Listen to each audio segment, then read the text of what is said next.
Dating dilemmas. When an extrovert dates an introvert. This is complicated, or it can be.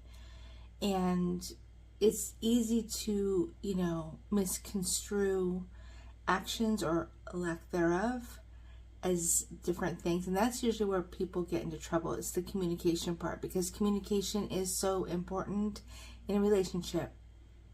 And if you are dating somebody who is not, like-minded, there may be some challenges there.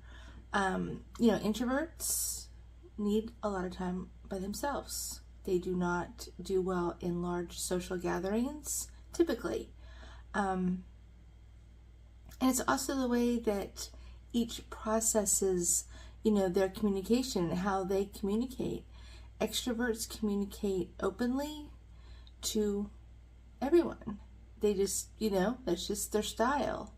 They do well with having attention on them, whereas introverts kind of keep things, they're thinking, they keep it inside in their head. They're thinking about stuff all the time.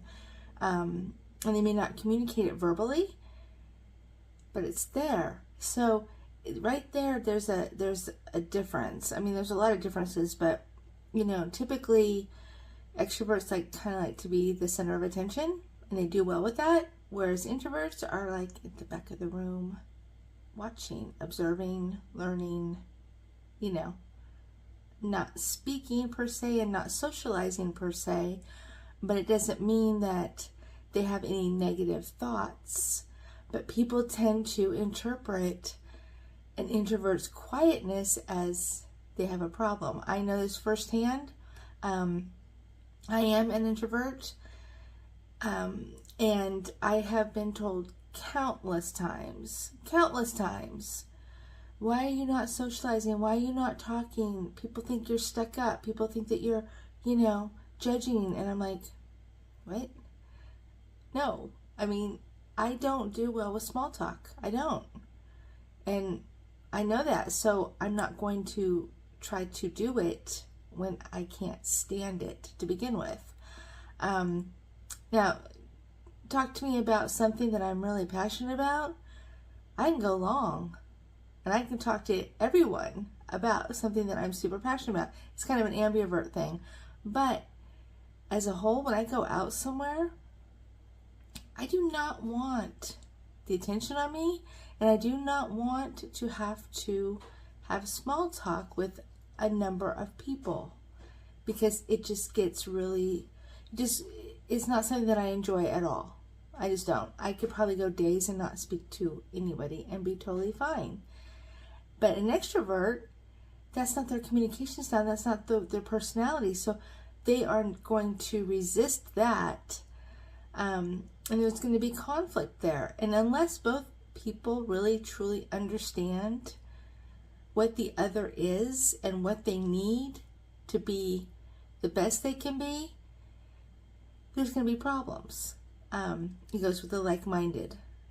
And I always say, date people that are like-minded. Now, that's not to say that there's not going to be chemistry, there's not going to be attraction, because there will be. Because let's face it, something new and fresh, it is refreshing. And it's like, whoa, hey, you're something that I'm not. That's kind of cool. And it's attractive initially.